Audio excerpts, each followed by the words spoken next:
Gaztekide proiektua sortu zen herrixan behar bat zauala nabari izan, eta bueno, azkenean pentsatzen pixkat, heldu berri deien gaztiak, Eibarrera, beraien jatorrizko herri aldetatik, ze behar zituzten, ez? Eta behar handixenetariko bat zen, herrixa ezagutu, herrixakin sariak egin, ze azkenean askotan igual eskolatik etxera itzultzen dira eta igual euran laguntalde murriztuetan bakarrik harremantzen dira, ez dira zabaltzen herrira, eta baitza ere, beraien osasun emozionala ikusitza adinak diala 12-17 urte bitartean nerabetasuna bertan dagoela erdi-erdixan, prozesu migratorio nahiko potentia indabela izan dela beraien bizitza moztu, onera etorri eta berriro gaztia, eta askotan ez dakate beraiek erabakixa horrez.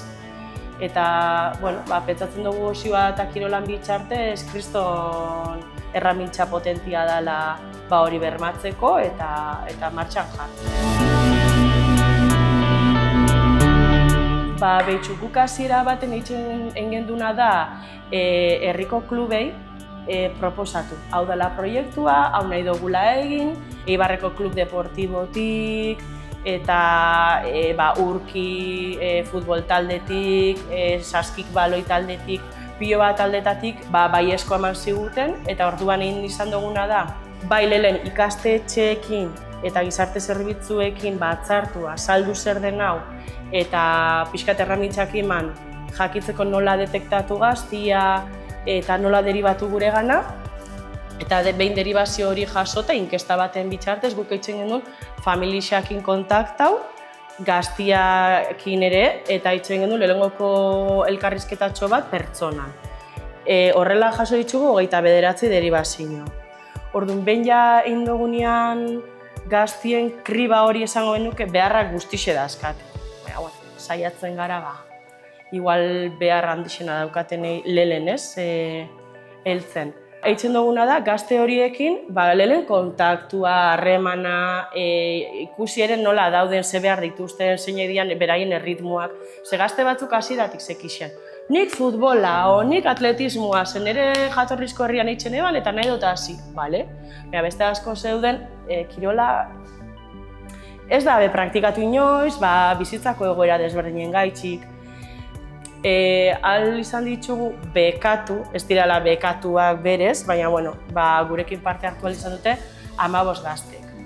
Hala ere, nik ikusitza aukera neukala baitza, igual, aktibidade estra batzuk egiteko, nahi niene erantzuna eman beste gazte guztixei, ez geratzeko kanpoan, ze azkenean helburua berdina zen, etxetik erten, lagunak egin, orduan geneukan aukera Eibarreko futbol taldeak eman zigun sarrerak doainik partida ikustera joateko, orduan ez ginen joan 15 horre bakarrik, aukera geneukan deno juteko. Eukidugu diro pultzatxo bat, surfe ikastaro bat egiteko, danok eukidugu aukera hori, edo esposizioak egon dira herrixan, edo dantza eguna. Aktibidade estra horrek bezala eta danok parte hartu dugu. Orduan, beraiek ere herrixakin eukidade beste harreman bat, euraien artean bezagutu eta aparte ere beste gazte bat.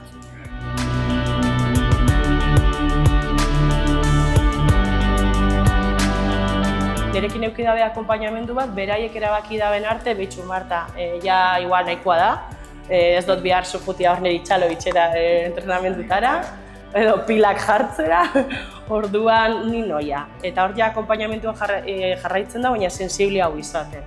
Telematikoki hitz egiten eban beraiekin, edo entrenatzaiekin baitza, jarraipen baten kitzeko. Askotan igual beraiek ez dabe behar hori ikusten, baina entrenatzaile bai esaten dozti, ez? Eta gero ere esan dizudana, egiten egunez kedadatxo horrek diela pixkat ekstra, danak batzen gera eta komentatzen dugu.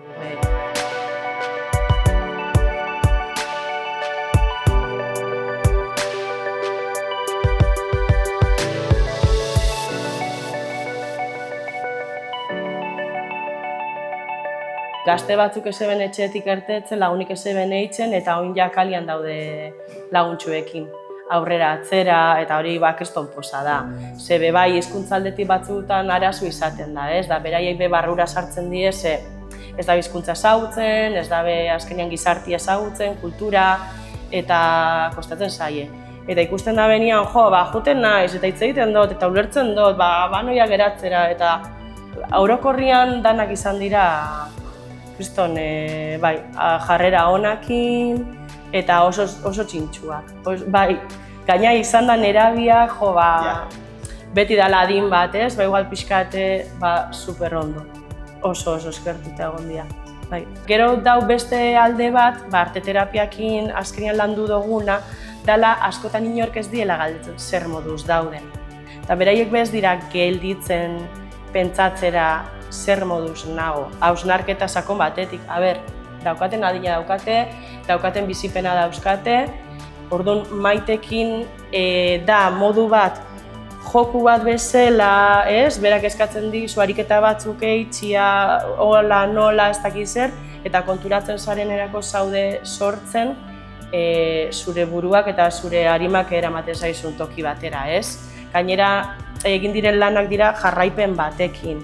Batzuk gero etortzen ziren esaten, egon naiz, egun guztixan pentsatzen zer egin dudan, edo ametsak eduki ditut, edo gaur ez dakatko hitz egiteko gogorik, edo mugitzen doaz hor gauzak beste modu batean igual ez direna mugitzen. Eta pentsatzen dugu margotzi igual da tontakeri bat, beraie lehenengokoa, margotzera. Eta gero konturatzen dira, badaukatela igual ere prozesu blokeoak. Ze hor mugitzu dira gauza batzuk, esate zela, ostras da oin, ez dakit nola jarraitzu, ez dakit ze izen jarri egin dudan artelanari, eta, kanpotik begiratuta nagusien begirada batetik, errezago egiten da ere ulertzea beraiek ze momentutan dauden orain momentua, beraien bizitzan eta hemendik gora, ez? Ibili gara igual hemendik bera eta eskutara eta berriro gora. Helburua da arteterapia guztian espresio bat edukitzia, hitzak ezin dutenak espresatu, irudien bitartez espresatzea bakoitzak beria.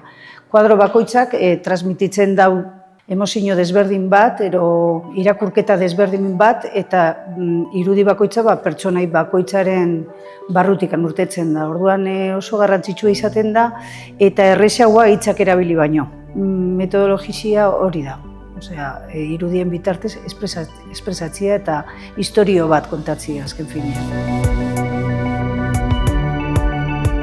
Bai emanlik ez pauta batzuk, nik ematen ditzu da zenak, kreatibitatea hazteko, besterik ez. Gero urtetzen dana, bakarrik urtetzen da. Behin azten zara zenian koloria ero irudi bat sartzen, eta ariketak izan dira hasieran urtetzen zana, eta gero musika melodia baten bitartez garabatuak egin, eta hortikan irudiak, bakoitzaren irudiak agertzen ziren, eta ez da asko behar. Osea, bakarrik akonpainamentu hon bat izatea eta isiltasuna eukitzia bakoitzak bere lana ondo lantzeko. Distrakzio barik izatea.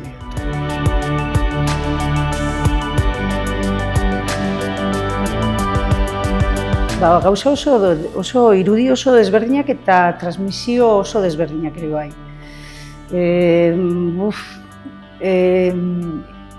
Hori bakoitzak begiratu behar du, ez? Baina nik esango nuke ikusi dudanagaitzik irudi gogor batzuk badauz, kolore gogorrak ere bebai badauz, argitasun eta libertade asko bebai dago.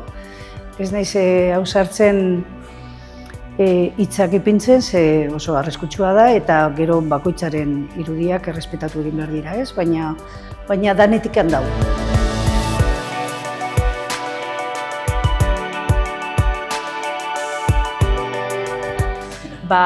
Lehenengoko galdera jakitzerakoan beraiek hau amaitzen zala, zanez galdetu diate zuzenian. Datorren urtean jarraitzen dugu. Nire erantzuna izan da ez dakidala.